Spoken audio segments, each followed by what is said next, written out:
Hi, we're now here with Edward Sounds, and Jenny is representing the company. We're going to be talking a bit about live streaming. Today, with all the changes with COVID-19, we're finding some couples are going ahead with their weddings, but are limited with their guest numbers and have those overseas guests that they still want to really involve in the day. And live streaming is one of those great ways that we can do that, isn't it, Jenny? Yeah. So tell me a little bit about the setup we've got here today, and how it all works. Yeah. So we have a TV here today, and we have our remote guest who is beaming in from overseas or away from the venue. We would normally send out a link. The bride and groom can send that out to their guests, and they can join in on the day. We can also do a test with them before, just to make sure that it's all going to work and they're happy with it. From their end, all they need to be doing is just having a laptop or their phone, and that will come through with the mic on the laptop or the phone. And then we can have them interact with the guests. So we can also live stream to the remote audience what is happening in the room. So we can also have a camera set up. So that could be a static camera that's just set up in front of the bride and groom. And then they can interact with the bride and groom. Or we can have the shot that if you've got a videographer, we can have the feed from the videographer's camera going through to your remote audience as well. I suppose that's really great for people who are already paying for that experience with a videographer, so they actually get lots more different footage and that movement and that feeling as though they're really involved in the actual event. Yeah. Excellent.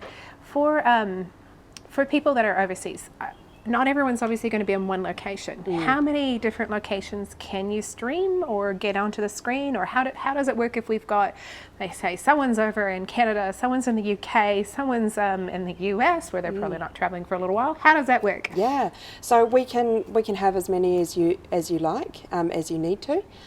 We can have our technician only have on the screen the person that is talking at the time. If they're saying a speech, then we would just have that person on the screen. If you wanted to have everyone on the screen, we could have the little boxes. So have the Brady Bunch sitting on the TV. I think we're all a little bit more familiar with that, those Zoom parties that we've been having. And then the technician can just chop and change from who's speaking. That would also then feed back to the remote audience. So the remote audience would see either what's happening here, or they might see what's happening, whoever's speaking on the screen. Oh, yeah. And obviously we have on a wedding day different locations that people are going to be in. They might be out in the gardens to start with, and then they might be coming up to the actual inside of the venue with speeches up in here. How flexible can you be in working through more than one location? Yeah, we can just work with the bride and groom however they want to do it. So if they want to have someone viewing the ceremony, we can have a camera set up there. Then it can move up to here, so we can have the TV here, we can have a static camera here. We can even put the camera on the dance floor, and someone can have a little boogie while the guests are dancing away the night as well. So we can just work with them. Excellent. So V, we've got you beaming in from overseas. Hi, how's it going? I can see you guys very clearly and hear you very clean as well. So it's almost like I'm there. Yeah. Excellent.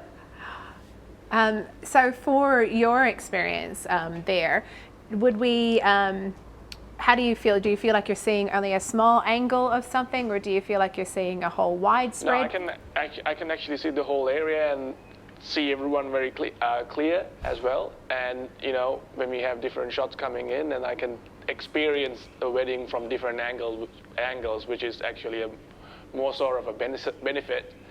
You know, being zooming in from overseas. Excellent. And as far as, like, if you're one of the guests, I know we've done this before where we've had a guest who was overseas who couldn't fly and couldn't get in, and they were there, and people were able to come up basically and have a chat as if they were actually another person. So you become, this TV structure becomes the person. You come up and have a wee chat. How does the microphone system work for that, for people in the room if they're wanting to chat with them? Do we need a separate microphone, or they have to come in and hook up to a microphone? How does it work? We could just have a microphone sitting here so that they could talk back to, so it could just be So a you don't hand. have to hook somebody up each time they want to come and talk? We could literally just have a microphone sitting next to the TV, and then if you wanted to speak to the guest, you can just hold on to the microphone that way. This is just such a great thing that you guys have put together for us, and we really appreciate you coming up with some strong package options as well. It's just so nice that people don't have to worry about missing out on such a really special occasion, and we can actually incorporate that love and that feeling as though they're really involved. Yeah, no, it's really good. Thank you for having us. Thank you.